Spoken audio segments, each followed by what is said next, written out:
Situation Room, I told the president that the FBI was endeavoring to understand whether any Americans were working or associated with the Russian effort to attack the election. I didn't talk about any names, but I believe I alerted him to the general nature of the work.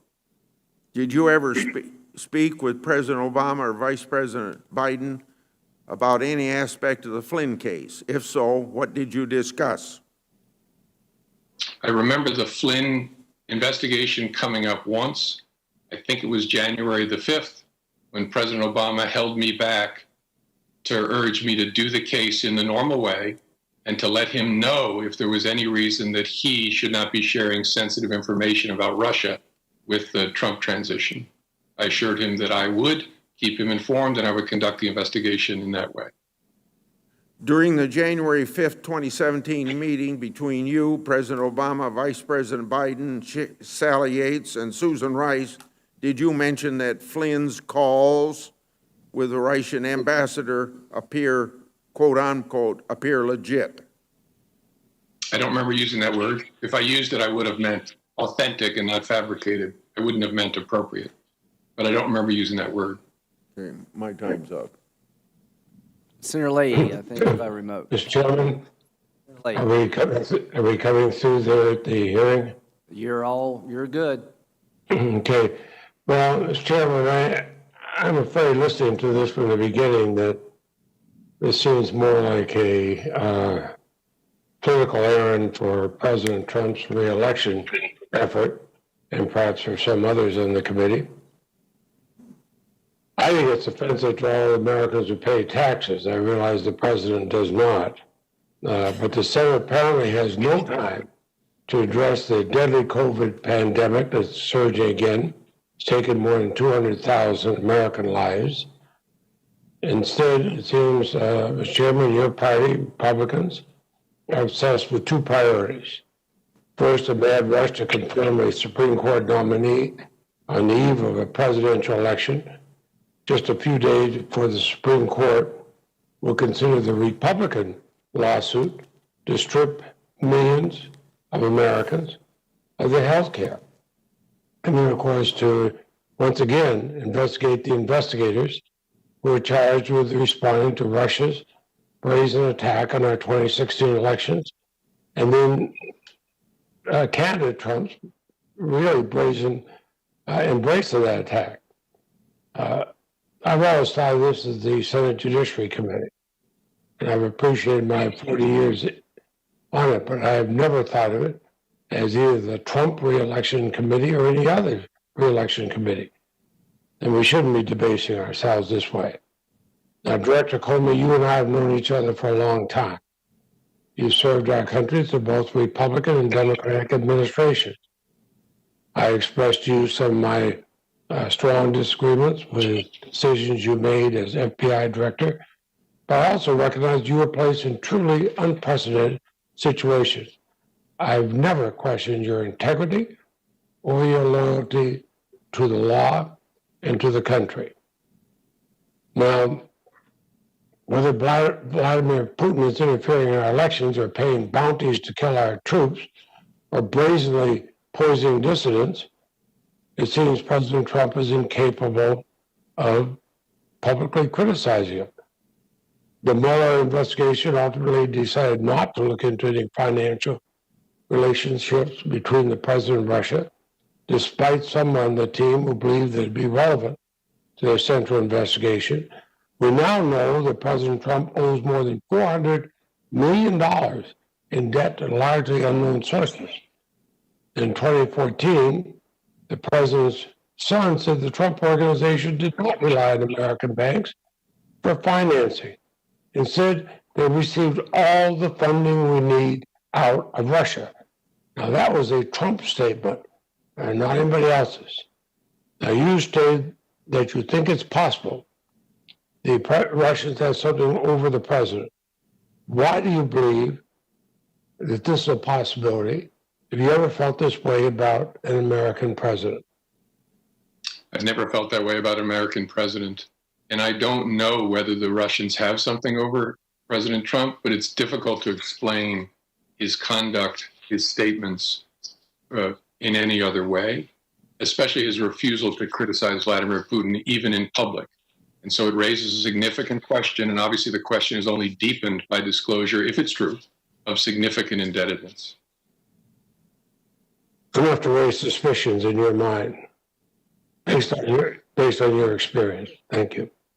Now, yesterday, reportedly over the objections of career officials, the Director of National Intelligence, John Ratcliffe, declassified and released unverified Russian intelligence, likely disinformation about former Secretary Clinton. The information was rejected by the Republican-led Senate Intelligence Committee.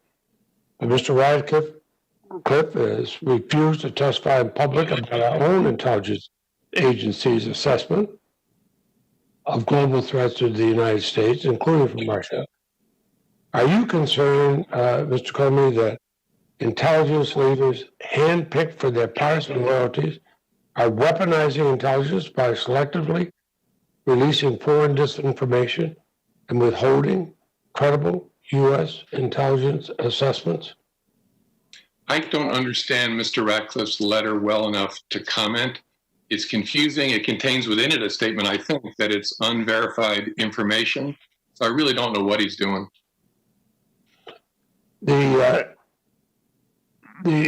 see so many of my colleagues on the other side trying to delegitimize the investigation into Russia's documented interference in our 2016 election. We know from our own reporting that Russia is again trying to interfere in our 2020 election. Just this month, FBI Director Wray testified that Russia is very active in its efforts to influence and undermine the 2020 elections. If you had to convey one message to the American people about the persistent threat of Russian interference in our democracy or any foreign interference, what would it be? Know that a nation that does not have America's best interests at heart wants to reelect Donald Trump. Let that sink in. Let it guide how you think about the way we ought to conduct ourselves going forward. Thank you. I have a similar feeling. And you, yesterday, the former National Security Advisor, Michael Flynn's lawyer, was pressed by a judge about her communications with the Justice Department and the White House.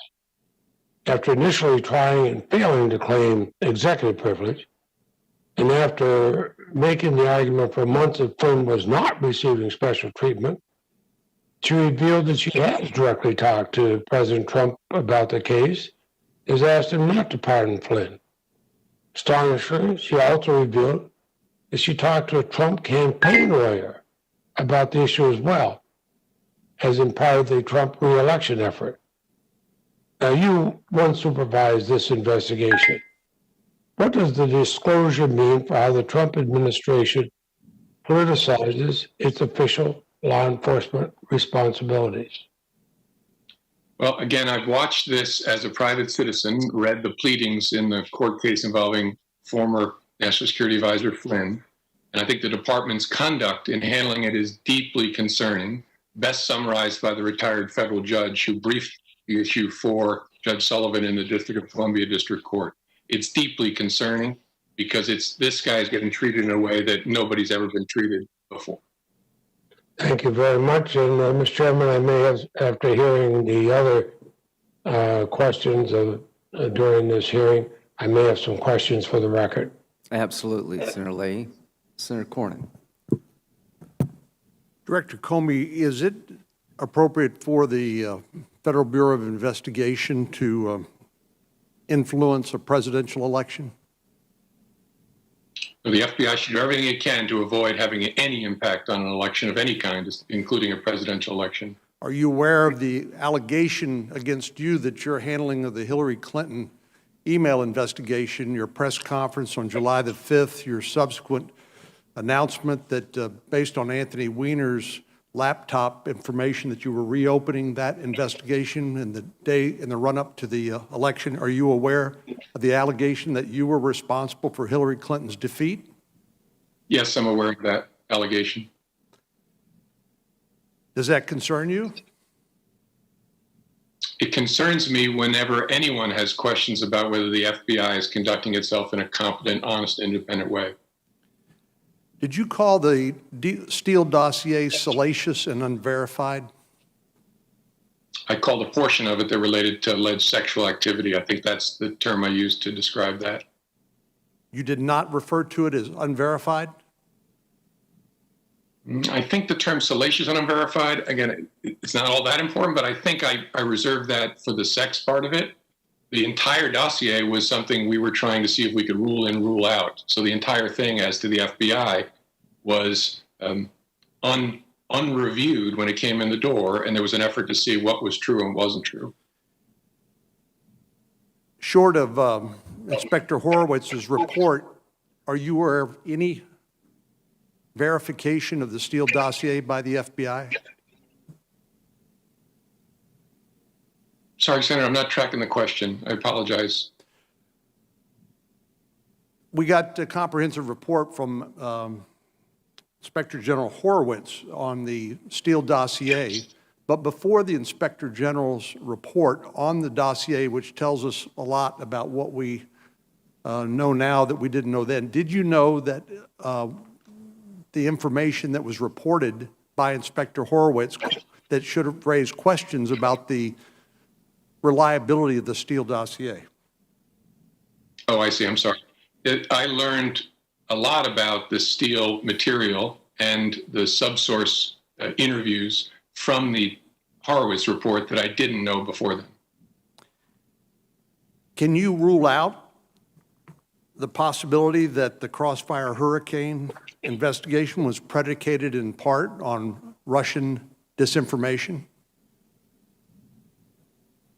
I think so. I think both your colleagues on the Senate Intelligence Committee and the Mueller report and the Inspector General found that it was predicated based on credible information from a friendly foreign nation's ambassador. So you're saying even though we know now that the subsource for the Steele investigation, or for the Steele dossier, was a Russian agent, that doesn't, in your view, taint any of the basis for that investigation? First, I think I don't agree with your predication with respect to the FBI's investigation of the subsource, but the investigation wasn't open based on anything from Steele. It was open based on information from an allied ambassador about something a Trump foreign policy advisor said in London about the Russian offer to the campaign of dirt on Hillary Clinton. It wasn't until 2 months later that the Steele material came to the team. The Steele dossier was used to secure a FISA warrant, correct? Correct. Back in January, after the election, the intelligence community submitted a report, intelligence community assessment. Do you recall that? I do. The ICA from January 6th, I think, or 5th of I think that's right. Do you recall a discussion between you and the CIA about whether the Steele dossier should be included as part of the intelligence community assessment? I remember some interaction with my fellow leaders of the intelligence community agencies that were part of that assessment. I don't know whether it was over email or on the phone about how that we were contributing this material to the effort and how they were going to approach it. You don't recall that Director Brennan said it should not be included as part of the ICA because it has not been verified? I don't know whether it was Brennan. I remember being told that the group's view was it was significant enough and consistent enough with other intelligence that it ought to be included, but it wasn't sufficiently corroborated to be in the body of the intelligence community assessment. So they put a brief summary of it in an annex.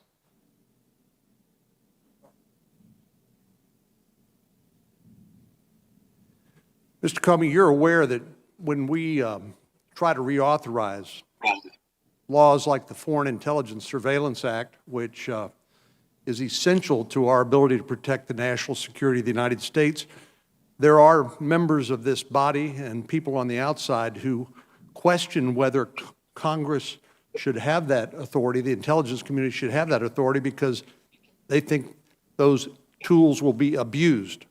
Are you familiar generally with that? Yes, I've participated in those reauthorization debates throughout a lot of my career. I know you have.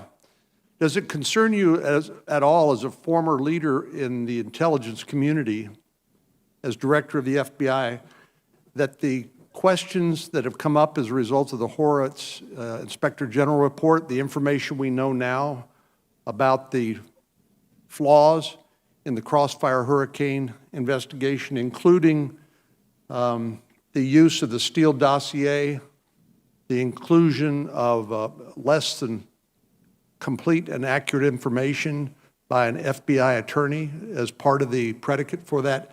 Does it concern you that the questions that have been raised here will make it harder, perhaps even impossible, for Congress to come together and reauthorize important tools like the Foreign Intelligence Surveillance Act? Yes, and it concerns me even more that the Inspector General found mistakes in every FISA application that he reviewed, well beyond the particular case we've been talking about. So yes, it concerns me.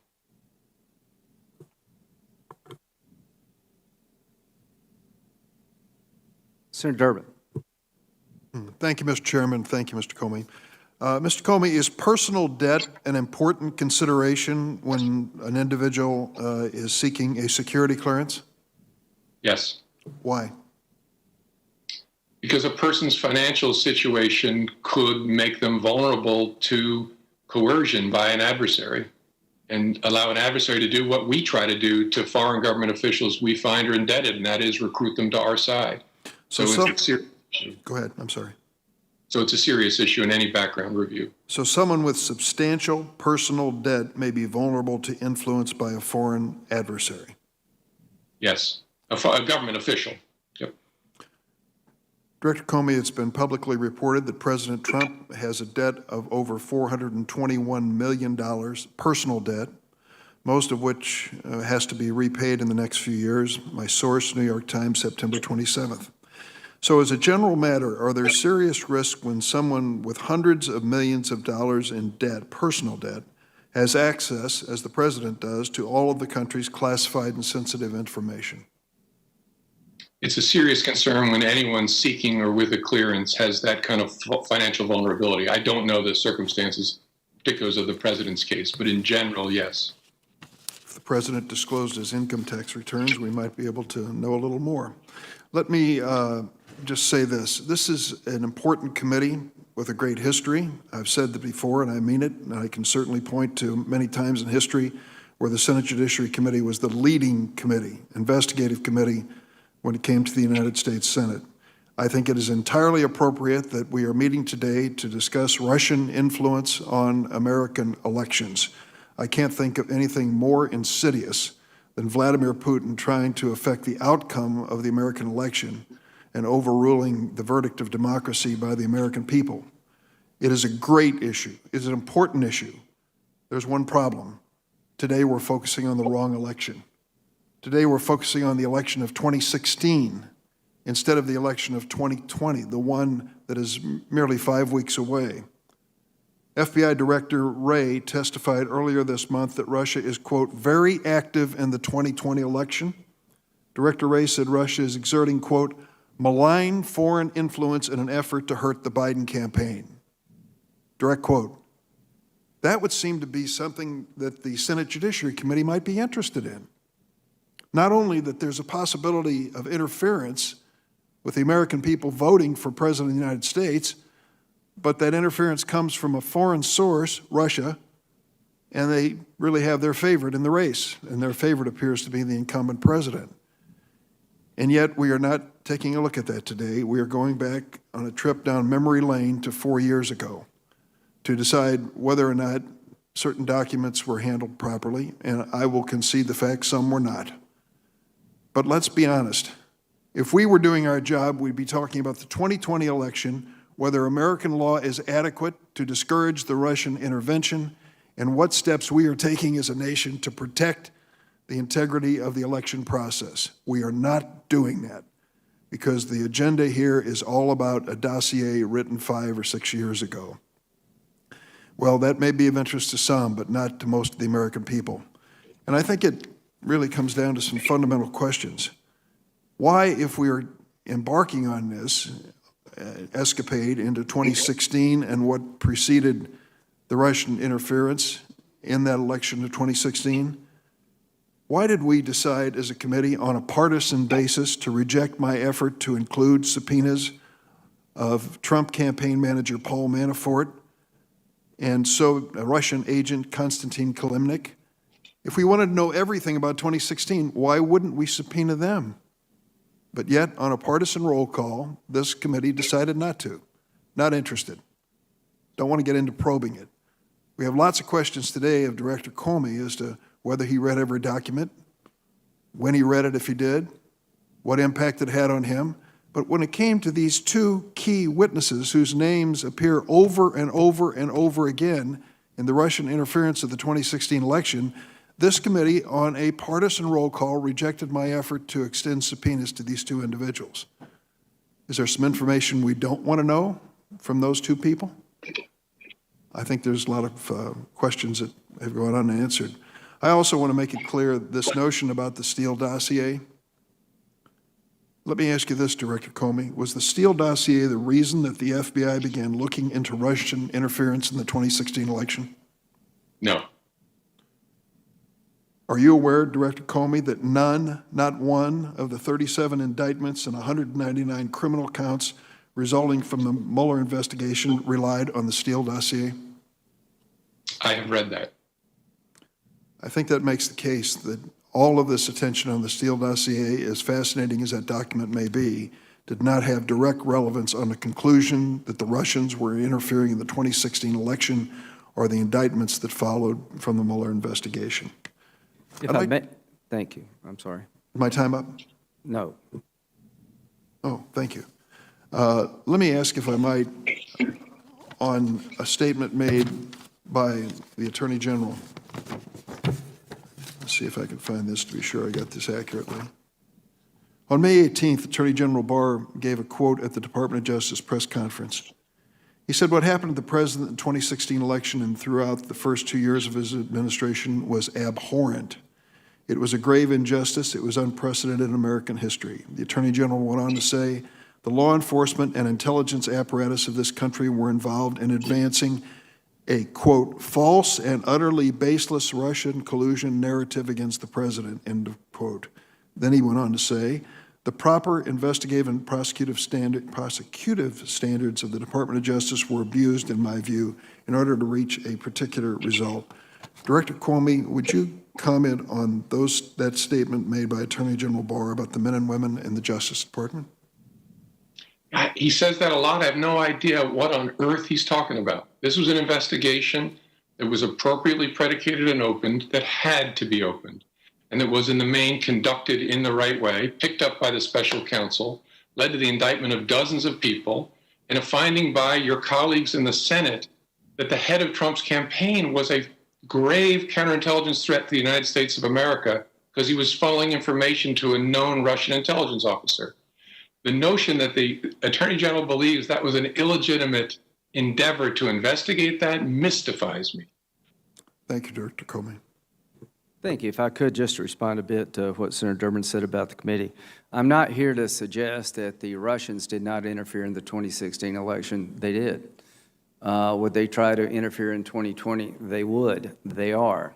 Is China trying to interfere? Yes. So we've have briefings about this. I'm very concerned about it. But what brought us here today is that I supported legislation with my colleagues on this side of the aisle and your side of the aisle to make sure Mr. Mueller could do his job without political interference. Well, after 2.5 years and $25 million and 60 FBI agents, that job is done. Not one person has been charged with colluding with the Russians in the Trump world, not one. Now, when we look into the work product, and I've asked Mr. Mueller to come and tell us about the Mueller investigation, he has chosen not to come. If you want Mr. Weissman to come, I would invite him. The committee is trying to save the FISA system. The FISA warrant applications against Carter Page should make every American concerned about how off the rails this system got. That the document necessary to get the warrant against an American citizen, the key document, was prepared by somebody on the Democratic payroll who hired a Russian suspected spy, and all the information in the dossier fell apart over time, and the court was never informed of the exculpatory evidence that was coming in. And what astounds me the most is that the director of the FBI in charge of this investigation involving a sitting president is completely clueless about any of the information obtained by his agency to throw suspicion over the document that the subsource was a suspected Russian agent. That when he was interviewed, he said it was all bar talk, hearsay, should be taken with a grain of salt. That the CIA told the FBI in December, this is internet rumor. None of that made it to the court. None of that. And he didn't know any of it. How is it possible that an investigation at this level, that none of this information that's damning to the case against Mr. Page never makes it to the top? And you want us to reauthorize this program with a system like that? Everybody's responsible, but nobody's responsible. Somebody needs to be responsible for misleading the court, excluding information to the court that was exculpatory, that would have mattered. How would you like your client to be treated like this? So my point is, I am trying my best to understand how the warrant application failed so many times, how the court was abused over months, and nobody seems to be as concerned about it as I am.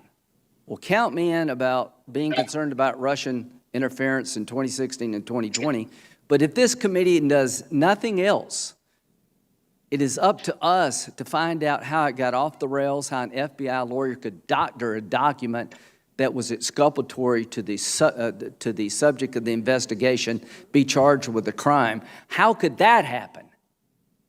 Is there no checks and balances in the FISA process? Is there no duty to be candid with the court when you find something exculpatory? How do you present a document full of information? There is no consulate, Russian consulate in Miami.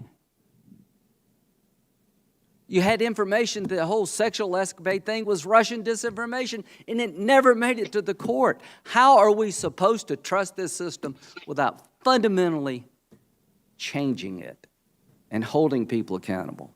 One last question to you, Director Comey. I'll turn it over to Senator Lee. Knowing then what you know now about all the things that we've come to find, would you have still signed the warrant application against Carter Page in October, January, and April? No, I would want a much more complete understanding of what we were. Thank you very much. Senator Lee. You know, Mr. Chairman, it's a technical thing, but when you speak over the witness, your voice blocks out what the witness said, so we don't know what the witness said. Okay, I'm So sorry. I think it would be helpful if you allowed the witness to Yeah, I'm complete his sorry. answer. Yeah. In a regular hearing with Yeah. the witness here, we can Okay. hear what the witness is saying, and Could you the repeat your answer? stenographer Fair can enough. put it down. Fair enough. But you black him out as soon I'm as you sorry. talk over I'm him. sorry. So if Could you you could let him repeat? finish. I'm sorry. Repeat your answer. I'm sorry. My answer was no, not without a much fuller discussion of how they were thinking about their disclosure obligations to the court. Thank you very much. Thank you, Senator Whitehouse. Thank you, Mr. Chairman. This is an issue that's concerned me for a long time. The Foreign Intelligence Surveillance Act has some problems. Those problems have been on live display today. They've been on live display over the last few years. I've been working over the last decade to try to reform them. I've forced a number of bipartisan proposals to do precisely that. Most recently with the Lee-Leahy Amendment, one that passed the Senate, that would have passed the House, but the vote for it was canceled. I hope still to get that passed. It is a dangerous thing to provide the enormous investigative power of the United States government with as much authority as it has, and then to put that in a private, secret set of proceedings. These have worried me for a long time. We've got to reform them. I remember, Mr. Comey, when you were first nominated to be the FBI director. I had been in the Senate for a few years by then. I hadn't had a lot of previous interactions with you, but I knew you, and I felt I knew you well. I remembered fondly some interaction I had with you as a young prosecutor. You visited the U.S. Attorney's Office in Salt Lake City, and you gave us a really encouraging speech in which you gave your heartfelt sentiments about what it means to be an assistant United States attorney. I remember specifically your admonition that it's important in a job like that where you have to see things that, as you put it, people shouldn't have to see. It's important to love someone. It's important to dot your I's and cross your T's. And I remember something inspiring you said. You said, if somebody woke me up, at the time you were serving either as the Deputy Attorney General or the head of the Criminal Division of the Department of Justice, I'm not sure which. You said, in the middle of the night, if someone woke me up and they would say, who are you? I would identify myself as an assistant United States attorney because deep down, that's who I am. That inspired in me for many years a level of commitment when representing the United States government to make sure that I was thorough. You inspired me. For that reason, when you were nominated to the position of FBI director, even though I had some grave concerns with the FBI and how it was administering FISA at the time, I trusted you. I believed that you would act in good faith. When I asked you in my office and later in committee hearings, first in your confirmation hearing and then in all of our subsequent oversight hearings, what you would do to help make sure that the FISA process was respected and not manipulated. You gave me your word. And having established that brief relationship with you all those years earlier, I trusted you. I have to say today, I'm very disappointed to see that those promises now to me seem very insincere. Now, Mr. Comey, with all due respect, you don't seem to know anything about an investigation that you ran. So how can you now, as a private citizen and former FBI director, show up and then speculate freely regarding any alleged ties between President Putin and President Trump? I heard you say just a moment ago, now I hope I misunderstood you. Please correct me if I did. I think I heard you say that you still speculate they might have something on President Trump because of how President Trump refers or doesn't refer to President Putin in public. This, of course, takes into account nothing about the fact that sources you've relied on in the past have turned out not to be accurate. You didn't identify the inaccuracies subsequently to the FISA court. It acknowledges nothing about the fact that there are perfectly reasonable explanations as to why one leader would refer to a foreign leader in a certain tone, or the fact that this is the same tone that he uses in referring to other world leaders, particularly those world leaders in parts of the country where we've had some issues. So honestly, how can you as a private citizen now come to us and in your capacity as former FBI director and speculate so freely regarding these alleged ties when you don't seem to know anything about this investigation that you ran? I'm sorry, Senator. I can as a private citizen because I have eyes and ears. And I said in response to the question, that's how it strikes me watching the president in Helsinki take Putin's side against his own intelligence community and lots of stuff like that. And so I separate the two. I agree with you. There are serious reasons to worry about the FISA process when the Inspector General found errors in every FISA application. And that's a really important thing to dig into, and I respect this committee looking at it.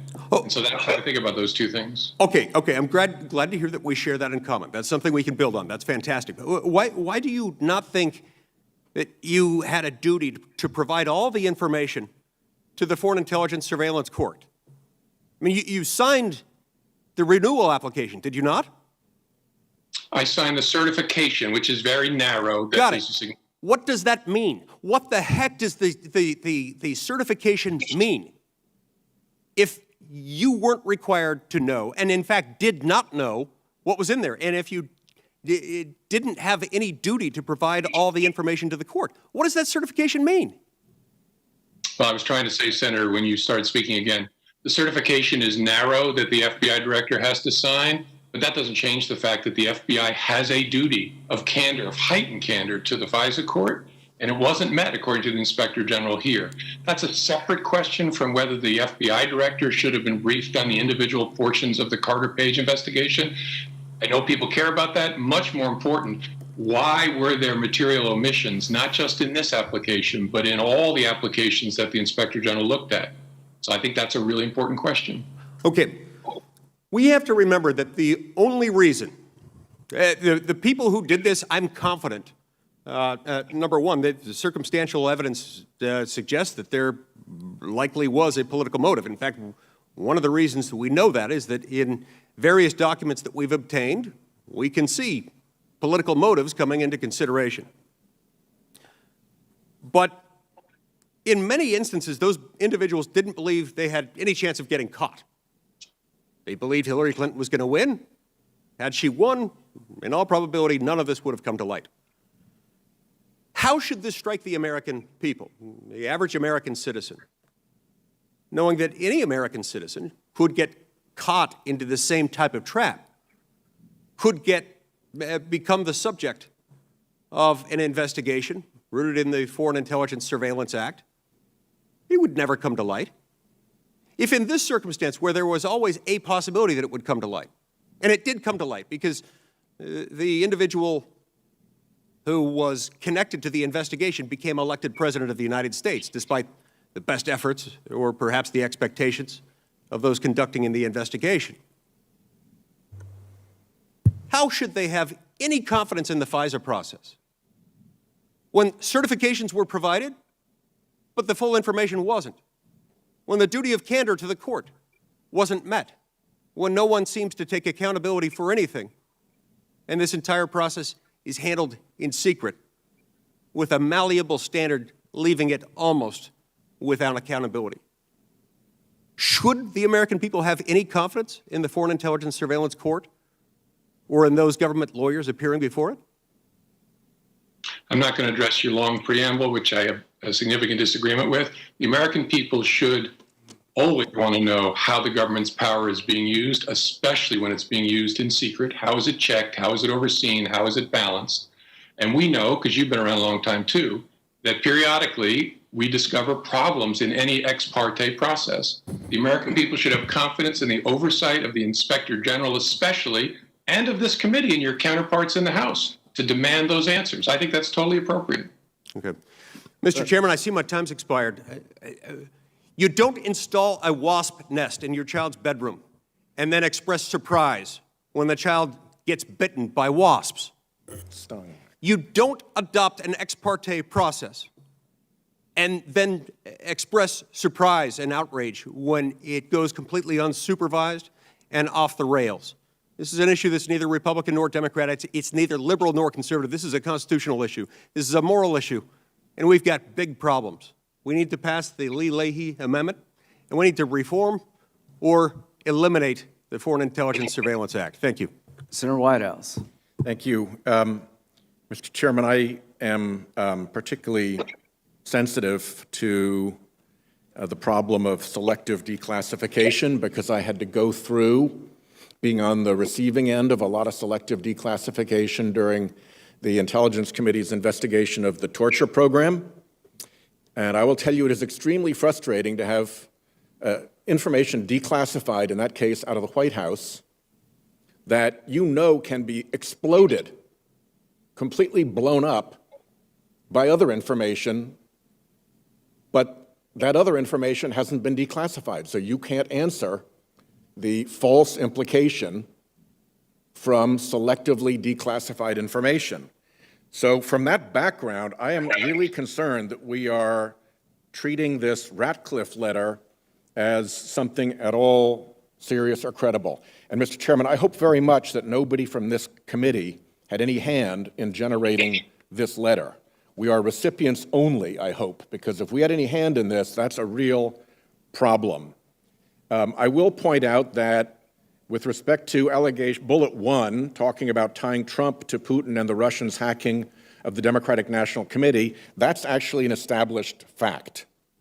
With respect to the point about a proposal from a foreign policy advisor claiming interference by Russian security services, that is an established fact.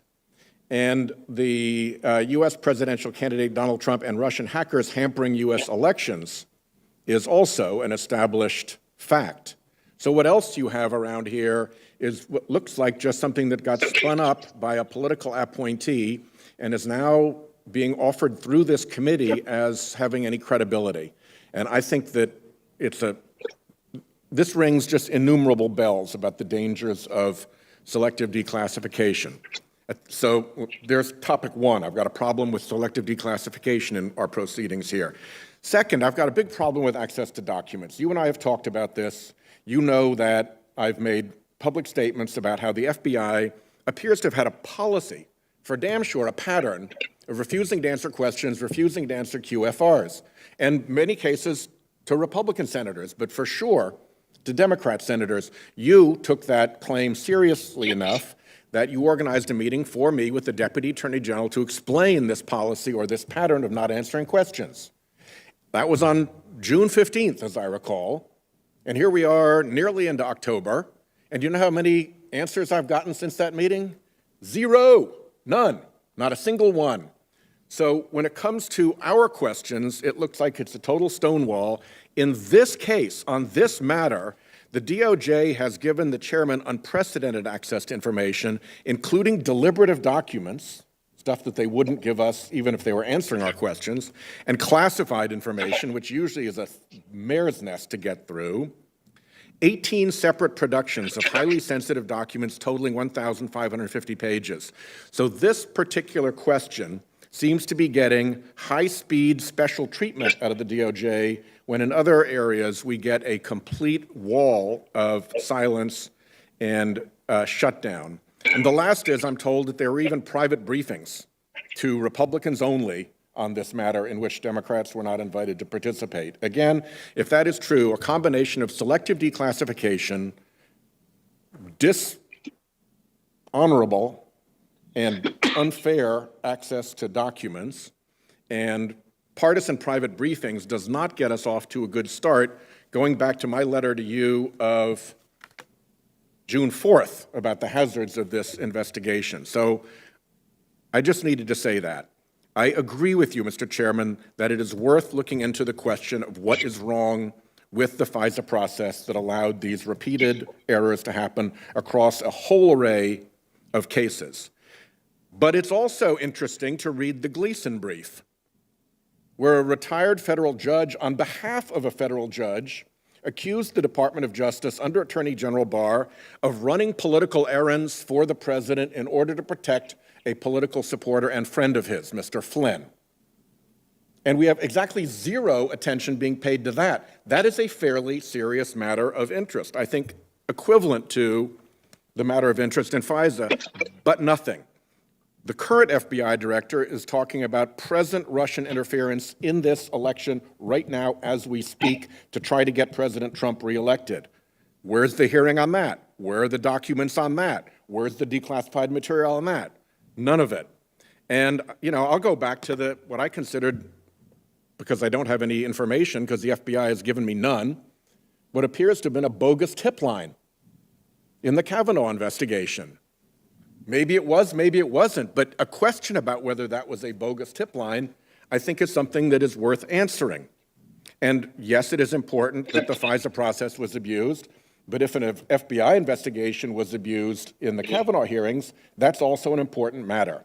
So I don't want to deprecate the importance of what we're doing here, but I do think it stands in a very sharp contrast to other issues with the FBI that are continually swept under the rug and continually stonewalled. The question that I have is something I've raised before, and I'll ask Director Comey, because he's done a lot of investigations. You and I have done investigations as well, Chairman. You've been a prosecutor. If you have an investigation, and if you determine in your oversight as a supervisor that there is a flaw or an omission or a false statement in a warrant application, obviously you should not file that warrant application with the court.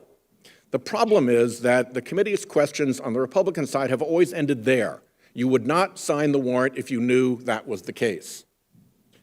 The problem with that is that you then go on to the next step, and that is just because there was a flaw in a proposed warrant doesn't mean you end the investigation.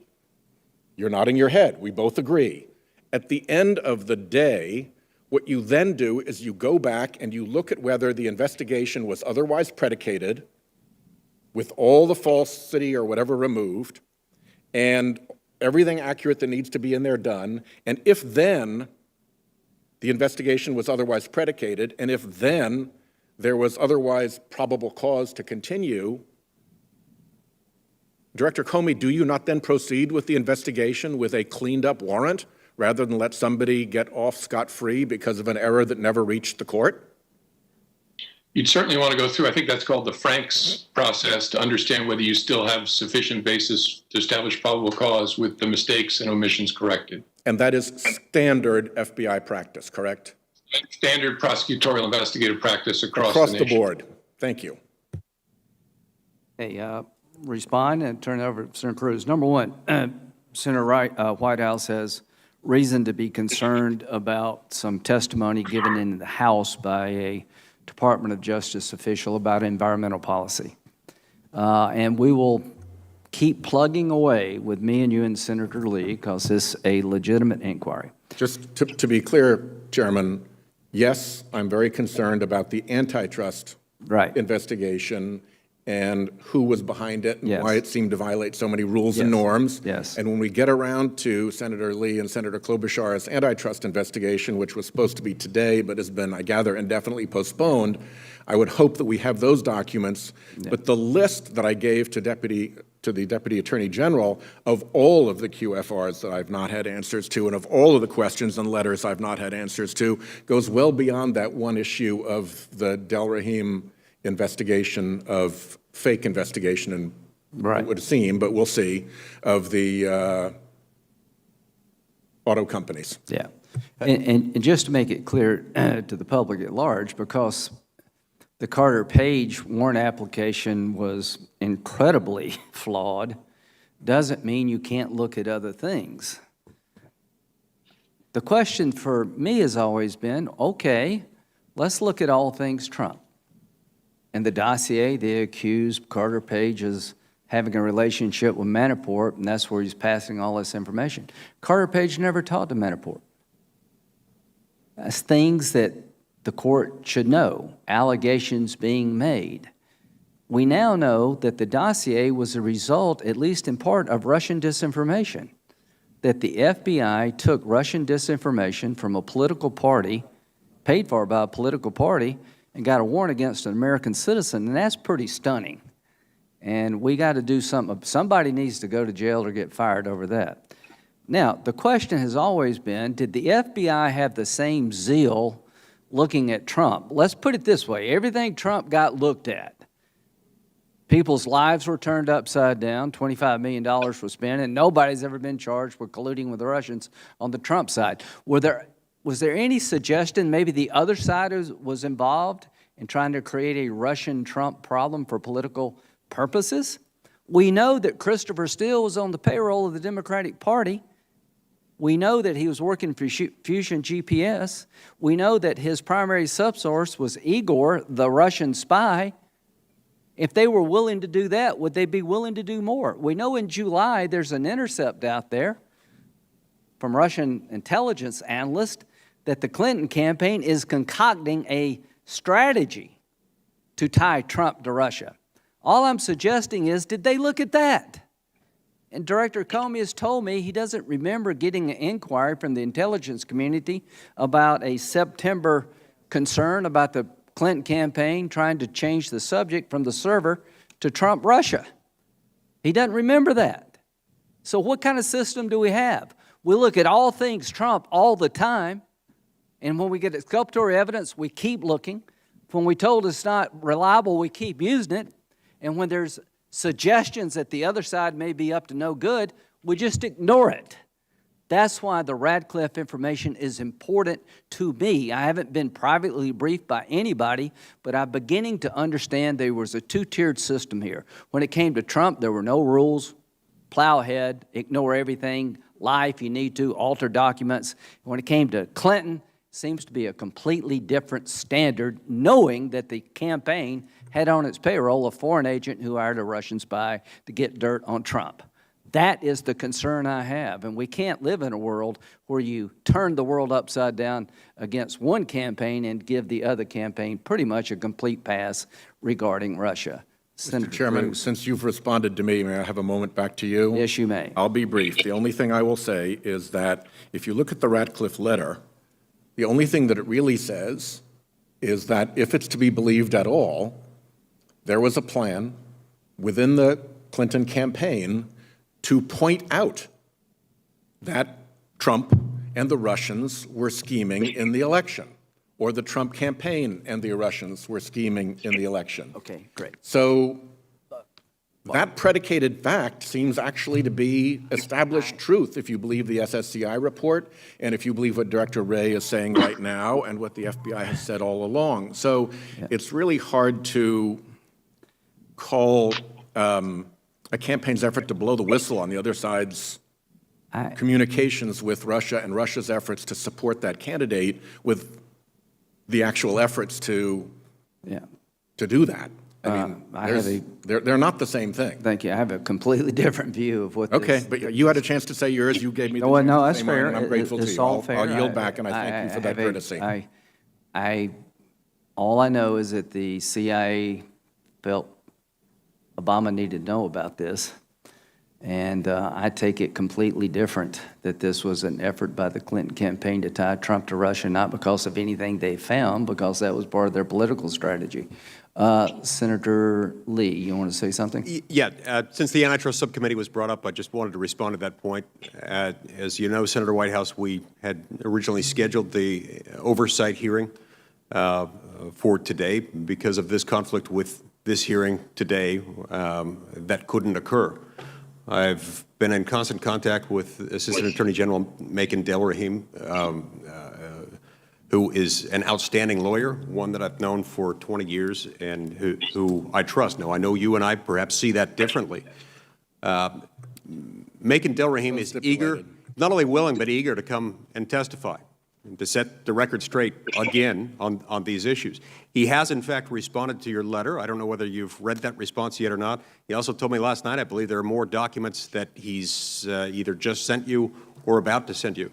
I'd like to know, instead of just smearing him by saying that he's being evasive, tell me what questions you've asked that he hasn't answered. To my knowledge, he has responded to you. You may not like his responses, but I'll get you the list. Please do. Yeah, Thank yeah. you. Could we? Yeah. Well, we'll resolve this. I gave a list to the chairman some time ago, and I support assumed Senator that would be Whitehouse's passed on efforts to you. I think it's important that we do this.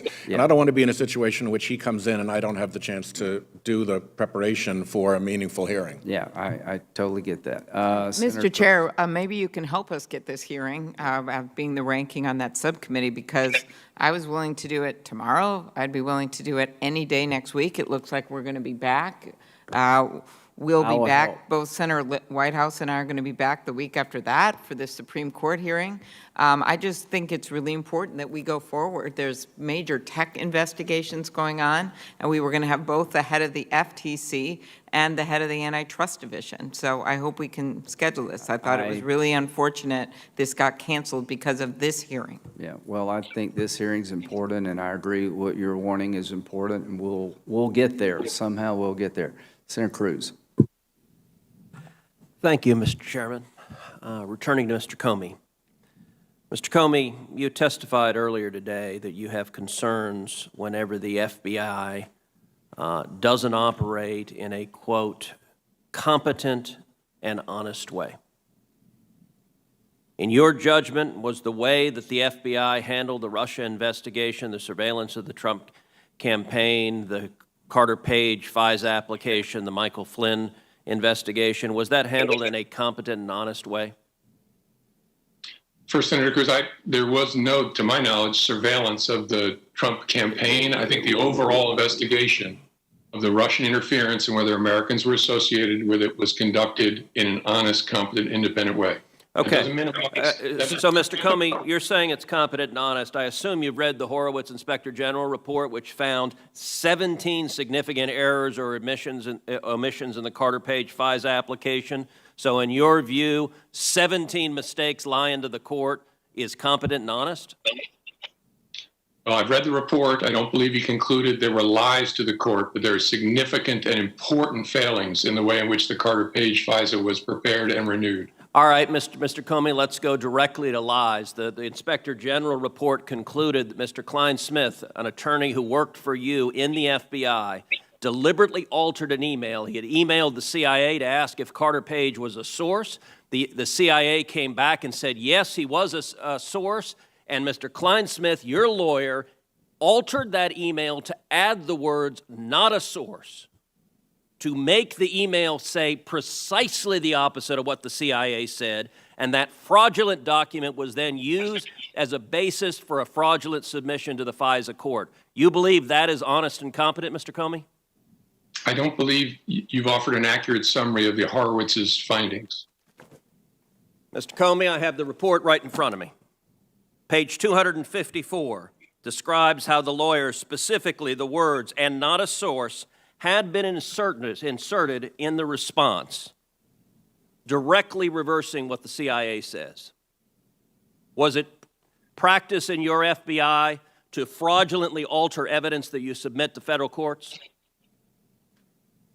It was not the practice in the FBI to fraudulently alter anything that's presented to federal courts. Well, it is difficult to say that an investigation that featured fraudulent evidence is competent and honest. But let's move on to something else. The predicate of much of this investigation was the Steele dossier, which has now been totally discredited as garbage. When did you learn that the Steele dossier was being funded by the Democratic National Committee and the Hillary Clinton campaign?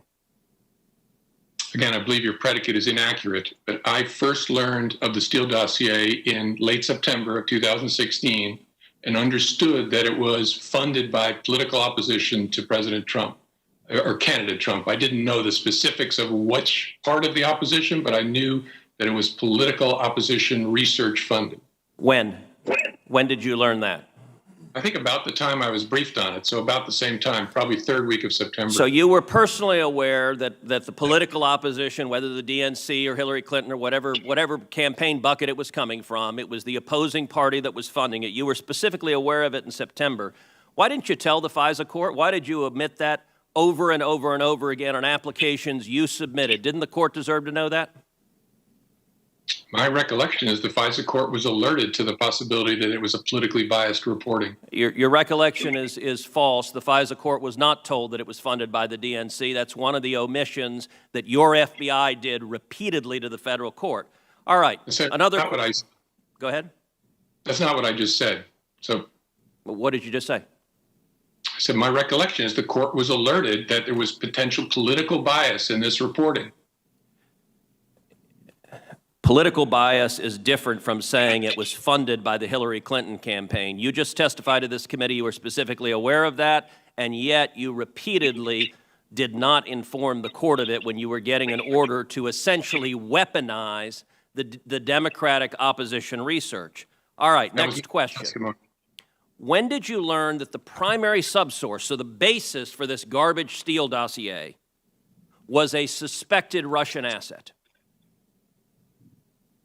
I don't remember ever being informed of any prior investigation of any of Steele's sources, including the primary subsource. So you're not aware of it today? I'm aware of it today because I've read it in the public sphere, and I've read a summary memo that the Department of Justice sent to the Judiciary Committee. I would note the primary subsource was subject to FBI investigation, a counterintelligence investigation from 2009 to 2011, and I will read some of what the investigation was. The primary subsource approached two individuals who were about to enter the Obama administration and indicated that if, quote, the two individuals at the table did get a job in the government and had access to classified information and wanted to make a little extra money, the primary subsource knew some people to whom they could speak. Is trying to recruit spies against the U.S. government. You have a Russian agent that is the basis for an FBI investigation, and the FBI is the one who had investigated them. Your testimony is you didn't know. Did it occur to you to ask? Did you ask any questions or do any due diligence on this at all? I don't remember anything about the facts that have been revealed recently about the subsource. And as I said earlier, I think that cuts both ways, but I don't know how the people running the investigation thought about it. Well, you didn't tell the FISA court that either, and I suspect the FISA court would have had a very different assessment if you had told them that the basis for your application was what you were being told from a suspected Russian asset. All right, let's shift to another topic. On May 3rd, 2017, in this committee, Chairman Grassley asked you point blank, quote, have you ever been an anonymous source in news reports about matters relating to the Trump investigation or the Clinton investigation? You responded under oath, quote, never. He then asked you, quote, have you ever authorized someone else at the FBI to be an anonymous source in news reports about the Trump investigation or the Clinton administration? You responded again under oath, no. Now, as you know, Mr. McCabe, who works for you, has publicly and repeatedly stated that he leaked information to the Wall Street Journal and that you were directly aware of it and that you directly authorized it. Now, what Mr. McCabe is saying and what you testified to this committee cannot both be true. One or the other is false. Who's telling the truth? I can only speak to my testimony. I stand by what the testimony you summarized that I gave in May of 2017. So your testimony is you've never authorized anyone to leak. And Mr. McCabe, if he says contrary, is not telling the truth. Is that correct? Again, I'm not going to characterize Andy's testimony, but mine is the same today. All right, I'm going to make a final point because my time has expired. This investigation of the president was corrupt. The FBI and the Department of Justice were politicized and weaponized. And in my opinion, there are only two possibilities: that you were deliberately corrupt or woefully incompetent. And I don't believe you were incompetent. This has done severe damage to the professionals and the honorable men and women at the FBI because law enforcement should not be used as a political weapon. And that is the legacy you've left. Senator Blumenthal. Oh, I'm sorry. Oh, I'm sorry. Senator Klobuchar, I didn't see you. I apologize. thank you very much, Mr. Chair. Thank you very much, Director Comey, for being here once again. I think a lot of people are wondering why we are having this hearing right now. And I think most people would think we should be talking about other things, except maybe President Trump. And I understand the chair's statements about wanting to move on FISA reform. I will point out the Republicans have been running the Senate for the last 4 years. They have their own internal disagreements on FISA. The president has been president for the last 4 years. And I haven't heard him talking about FISA reform repeatedly as one of his major priorities. I'm sure if he wanted to make this a major priority within your party, it could have gotten done. But instead, we are having this hearing right now. And I will get to Mr. Comey in a while. I'll note that he has appeared before this committee many times. If you look at all of these reports about what he did in his time in office, I don't agree with everything that he did, but I do know, as being his classmate in law school, I could call him anytime and ask him things. But I also know that he had the respect of a lot of people that worked for him. And so if I look at legacies, we all have mixed legacies. We all have things that we regret. We have things that we're proud of. But I know that one of his legacies was that he did have support for law enforcement. I know it from people in Minnesota. And I would note that he was fired. When were you fired, Mr. Comey? May 9th of 2017. And where were you when you found out that you were fired by the president? In Los Angeles for a diversity recruiting event. I found out on television. Mm-hmm. And I know that you went all around the country talking to law enforcement. Is that right, during your time as head of the FBI? Yes. And are you proud of the work that the people did in the FBI? Enormously. It was one of the highlights of my entire life to be associated with them. Thank you. So what I'm thinking as people watch this, not that many people are, but if they are, what they're thinking is, what are you guys doing? First of all, there is an election coming up in a few weeks. And as Senator Durbin has pointed out, there are a lot of concerns right now about Russia, not about what Mr. Comey was involved in that investigation years ago. But what's happening right now? We have Director Wray himself, the current FBI director appointed by President Trump, saying Russia is very active in the 2020 election, primarily through what we would call malign foreign influence in an attempt to undermine Joe Biden, to denigrate Vice President Biden. That's quote.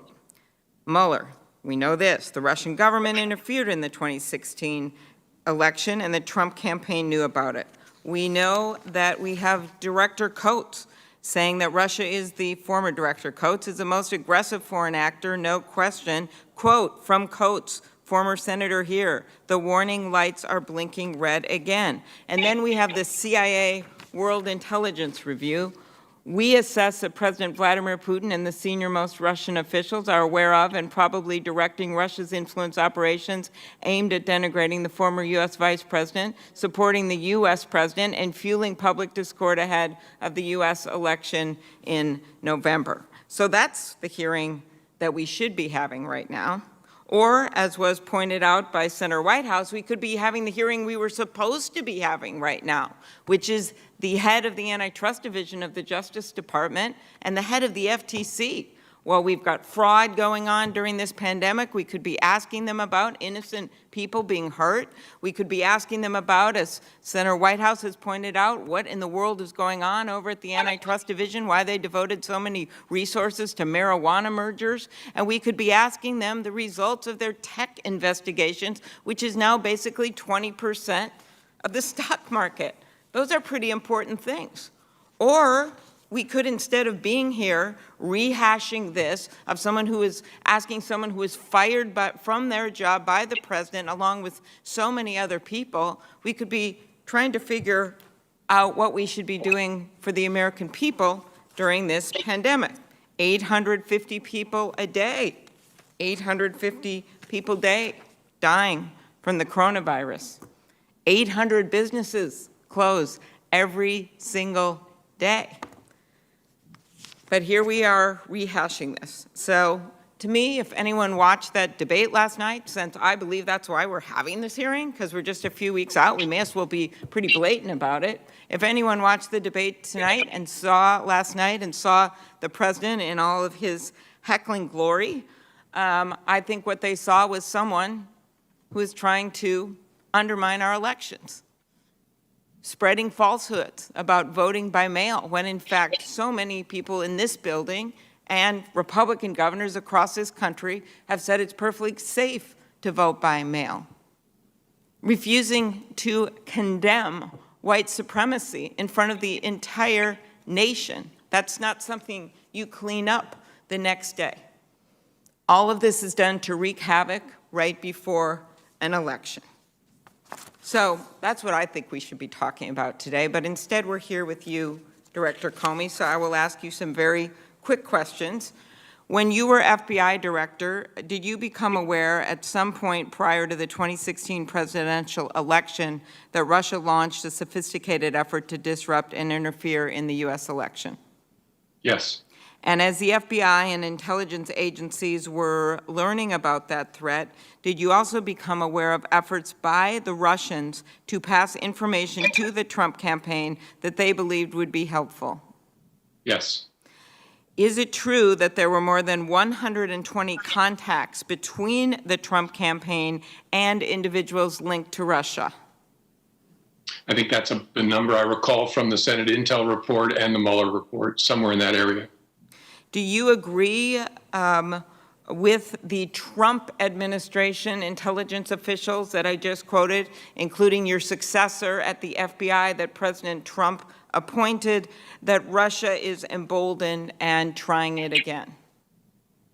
Yes, I accept what Chris Wray, the FBI director, said. He's a person of integrity, which makes his life difficult now, but the American people can trust him. Does coordinating with a foreign power as part of a political campaign, especially a foreign adversary like Russia, pose a serious threat to our national security? Yes. And why do you think, since again, we have chosen to have this hearing literally weeks before the election, throwing aside all other subjects that we could be devoted to at the time. Why do you think that nearly 500 national security experts, including former military leaders, have said that the current president has demonstrated that he is not equal to the enormous responsibilities of his office? Why do you think that Republicans, Democrats, and independents have said this? Because those are people whose spine is a commitment to integrity, and they see an absolute absence of that with the current commander-in-chief, and it concerns all of them without regard to their politics, as it should. Thank you. Thank you, Mr. Comey. We will, if okay, do Senator Sass and give Mr. Comey about a 10-minute break and restroom break. Is that okay, Mr. Comey? Yes, sir. Okay, great. And just one response to Senator Klobuchar, who I consider a friend. I'll be honest with you. You wouldn't be having this hearing, and everybody in the world knows it. The Horowitz report, which is damning, was never appeared before the House Judiciary Committee. Y'all don't care. As a party, you seem to be only worried about Trump and Russia, and when there's evidence coming out of every corner of the world that the Russians played the FBI through a DNC operative, that's just of no consequence. Let the American people know. If you were in charge, we wouldn't know any of this. Senator Sass. Thank you, Chairman. Director Comey, I think that the Horowitz report is not just saddening and infuriating, it's also really embarrassing. As somebody who cares deeply about the FBI and its culture and its workers, we got a whole bunch of American patriotic heroes who work inside that institution, and they have lost standing. They've lost respect in the eyes of the American people. A lot of trust has evaporated. I've fought hard to defend the FBI and its culture, and I was embarrassed to read the Horowitz report. When you read it, what are the top 2 or 3 things that you're embarrassed by? Well, I think I share your reaction, Senator Sass. The collection of omissions, failures to consider updates, to communicate between the team trying to figure out what's true and what's not true with the Steele material and the team investigating Carter Page is embarrassing. It's sloppy. I'm run out of words. There's no indication, and the Inspector General would say it if he found it, that people were doing bad things on purpose, but that doesn't make it any less concerning and embarrassing. But doesn't that point at you? I mean, you and I have spoken multiple times over my 5.5 years here, or I guess from arriving here in January of 2015 through to your departure in 2017. You and I had many, many discussions about the future of cyber and information operations against not just the United States government, but against institutions more broadly that would sow distrust. And you and I agreed that the FBI had not just an incredibly important mission in that space, but a really hard mission. There was a lot of work to be done to be sure we were prepared to play defense against the kind of cyber and information operations that we're now talking about here today. And we said, you and I agreed on this, that public trust was at risk. And as we listen to you testify today, repeatedly you say things like, I was unaware. There's this passive voice about how all these things happened in the Bureau. It was your culture. You were the leader. You were to maintain and build up that culture, and you understood the nature of the challenge. Isn't the Horowitz report chiefly an indictment of you personally? Oh, 2 things are true, and I hope you don't hear me to say I'm not responsible. I was leader of that institution, so this reflects on me entirely, and it's my responsibility. That's a separate question from whether I was briefed on a particular aspect of a particular investigation. But no, I'm not looking to shirk responsibility. The director is responsible. I appreciate that. That's a real answer.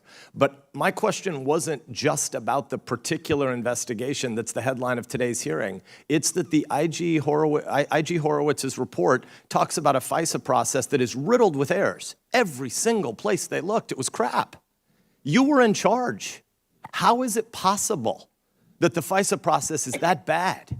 I have defended the FISA process. I've fought against many of the particular reforms that some of my colleagues have wanted to advance because I believed the checks and balances in the system were real. You were responsible for those checks and balances. Where were you? Yeah, that's a great question. I think all of us, me in particular, took comfort in the complexity of the layers and layers of review and oversight associated with FISA. And I actually think, given that they found problems in every FISA application, that what we thought was a good thing was actually a bad thing. And I hope they're looking at returning the model to one closer to criminal wiretaps, where a single agent and a single lawyer are responsible and they feel the squeeze of signing their name. What happened to us, I think, through a lot of years of creating oversight is responsibility was diffused instead of concentrated in individual human beings. I hope that's something the Inspector General and the Director are looking at, but I share your concern. It's a really important question. I think that's insufficient. I have a lot of neighbors in Nebraska who believe there is a massive deep state conspiracy. I don't believe most of those conspiracy theories, but it is really hard to understand how that many special agents, and I want to be clear, the vast majority of special agents are wonderful, hardworking humans who have lots of opportunities to earn more money and have more schedule control if they were doing something else. The FBI is filled with men and women who do great stuff for the American people. So I want to fight hard to defend against impugning so many of them, and yet it appears that at the top of your organization, there was a culture where many of the people who should have been doing the hard work to make sure the checks and balances were fully carried out didn't think there was really any chance they would get caught, and so they could be sloppy to malicious. A lot of people in this room and watching at home or who read the Horowitz report can have different views about how much of this is incompetence to evil, but somewhere on that continuum, there was a whole hell of a lot of people at the top of your organization who didn't ever actually think they were going to be held accountable. What did you do to manage the FISA process so that you don't just have the passive voice that we've heard in the vast majority of your answers today? I was unaware. This happened. This was an individual particular error, but it didn't speak systemically. But the truth is, you are responsible for systemically and systematically managing that culture. What did you do to make sure the FISA process would work? First, Senator, the notion of a deep state, I hope people who think that would take a look at the fact that the Inspector General found mistakes in FISA applications across counterintelligence, counterterrorism, all manner of cases. Very difficult to reconcile that finding with the notion that there's a deep state, but it does indicate there's a problem with attention to the requirements of preparing an adequate FISA. I clearly didn't do enough. I believe that our process, which I kept myself closely informed about, was robust, well-staffed, had great manuals and all those sorts of things. I was clearly wrong about that and had too much confidence in that oversight regime. And I think, based on my experience, that the problem may well be deceptively simple. The responsibility was spread among dozens of people instead of being focused the way it is in a criminal case. But the leadership in your office didn't have oversight of the dozens of people who would sign off on the most important investigations. The Bureau has done amazing things in its century of existence, and there have been lots of high-profile investigations. But this one was obviously one of the most high-profile investigations ever conducted, and the people at the top didn't think that they would actually have their work checked. Mr. Chairman, I continue to believe that we have to explain to the American people why the FISA process is important. The Russia challenges that we faced in 2016 and that we clearly are facing again in 2020 are a big deal. But the much bigger deal is the Chinese Communist Party attacks on the American election that are coming over the next decade. Putin is clunky as heck in how he does everything he does. When the CCP does all that they are capable of doing, it's going to make Russia interference look like child's play. And the FBI and the broader intelligence community have a vitally important role to play in helping protect the American people. And we have to explain to the American public why the FISA process is so critically important, and we have to reform this culture. I'm a big Amy Klobuchar fan in lots of ways, but I disagree with the line of argument that this broad hearing topic isn't important. The reality is we're headed toward a world where if we don't fix the national security branch and the counterintelligence pieces of the FBI, we are not going to have an intelligence community that's going to have the trust of the American people when they're going to have to employ bigger and more far-reaching digital tools in the future. Thank you. Thank you. And Senator Coons, I think you want to have questions before we break. Is that okay with you, Mr. Could Comey? I just respond, because since my name was invoked? Sure. It was invoked pretty positively. Pretty positively. I appreciate it. I have no issue with having this hearing, and I think it's something many people up here agree. My only point was there's been years to fix it since this happened, and we weren't running in the Senate. That was my point. Yep. So, and I'll turn it over to Senator Coons, then we'll take a 10-minute break. I just want to put a fine point on this. An FBI lawyer altered a document in a fashion to be damning to an American citizen. That's not sloppy. That's a crime.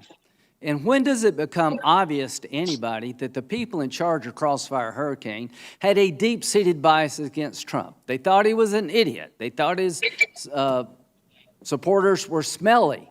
The person who altered the email claimed to be part of the resistance. When did it become obvious that the reason this thing was so screwed up, that the reason every stop sign was run, is because they didn't want to take no for the answer?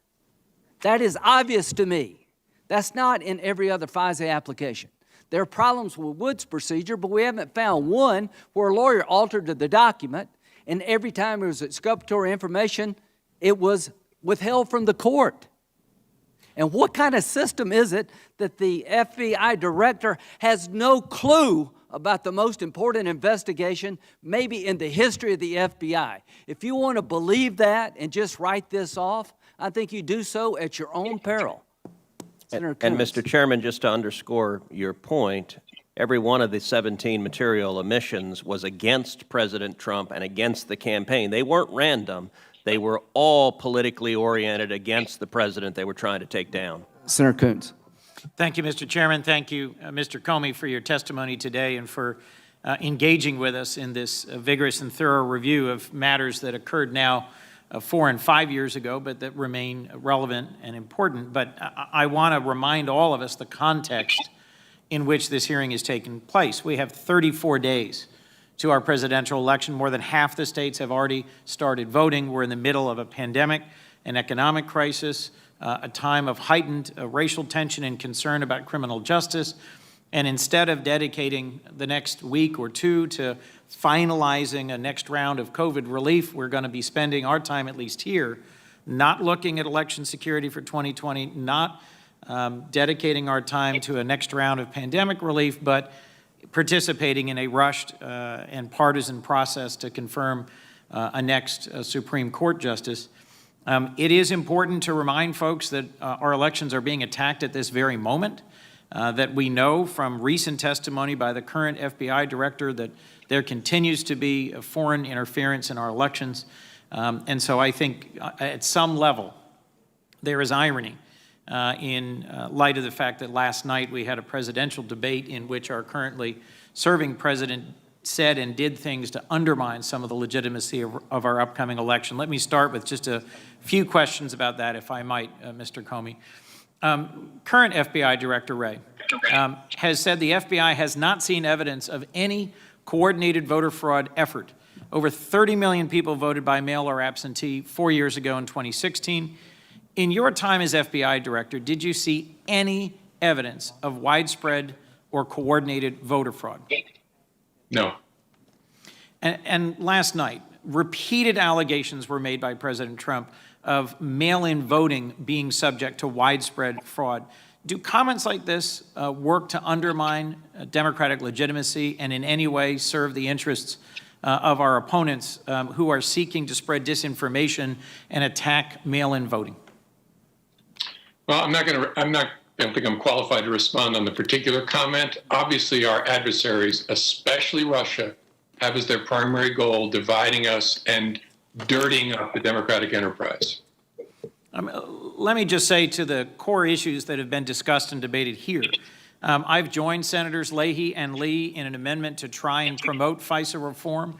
I agree that we need our FISA process to be sound, to be transparent, to be something the American people can believe in. And I think the Inspector General's recommendations address some of these key issues and give us a roadmap for a number of the things that have to be addressed. But I also, frankly, am concerned about the way in which the current FBI director has been under relentless criticism and assault, and there seems to me to be, from our president, a politicization, a backwards-looking series of attacks. Let me just ask you a few questions about that, if I might. President Trump has repeatedly referred to something he calls Obamagate. He has said it is worse than Watergate. Are you aware of any evidence that President Obama or former Vice President Biden has committed any federal crime? None. Did you ever see any evidence that President Obama or Vice President Biden targeted any individual for investigation based on politics or their political views? Never. There was a January 5th, 2017 meeting at the White House. Was Peter Strzok at that meeting in the Oval Office? No. And at the meeting, did either President Obama or Vice President Biden suggest prosecuting Lieutenant General Flynn under the Logan Act? Would you remember that if that suggestion had been made to you? I would remember it because it would be highly inappropriate for a president or a vice president to suggest prosecution or investigation of anyone, and it did not happen. At that meeting on January 5th at the White House, and I remember this is in 2017, did President Obama give any indication that he wanted to direct the course of a criminal investigation into General Flynn's conduct? No. And when you left the meeting, did you believe politics would play a role in the Flynn case? No, I knew it would play no role. So during your time at the FBI under the previous administration, were you ever pressured to take an investigative step or support a conclusion that was not based on the facts and the law? No. But only weeks after his inauguration, my recollection is President Trump asked you to drop the investigation into Lieutenant General Flynn and to let this go. Is that accurate? Yes, February 14th. So my concern, broadly speaking, is that we have seen politics injected into our justice system countless times over the last 4 years. Is there any doubt in your mind that Lieutenant General Flynn lied to the FBI about his conversations with the Russians? None. I mean, I saw publicly he pled guilty to it twice. Can you explain why lying to the FBI strikes at the heart of our criminal justice system? Because the FBI's ability to figure out what's going on in a criminal investigation or a counterintelligence investigation is at the core of our ability to protect the American people. If we don't hear the truth, see the truth, gather the truth, we can't achieve the mission. There's been a lot of discussion today about the so-called Steele dossier. Did the Crossfire Hurricane team rely on information from that dossier in its decision to open the investigation? No, not at all. Was the team even aware of the information when they opened the investigation? No, I think it was 2 months later that the Steele information came to the Crossfire Hurricane team. So when you said earlier that this was an appropriately predicated and opened investigation, it's because of that difference in time and sources and the basis on which those decisions were made? Correct. As the Inspector General found, in opening it, we complied with the policies and regulations that govern the opening of a counterintelligence investigation. We should have been fired. There ought to have been a hearing if we didn't investigate, given the evidence that we were given by a friendly foreign government. And last, when he testified to this committee in June, Rod Rosenstein suggested he did not believe that any of the 199 criminal counts that resulted from the Mueller investigation relied on information provided by Steele. Do you have any reason to doubt that assessment? I have no reason to doubt that. I just want to thank you for your appearance before us today. There are many urgent things we could and should be working on together. It is my hope we will get back to them. I do agree the FISA process requires transparency and improvement, but frankly, I think there's a connect the dots game going on here that doesn't connect, and I am gravely concerned about ongoing efforts to denigrate and politicize the FBI today. Thank you, Mr. Comey, for your testimony today. Thank you. We're going to take we'll come back at 12:45 and give the witness a break, and see you at 12:45. Senator Hawley will be next.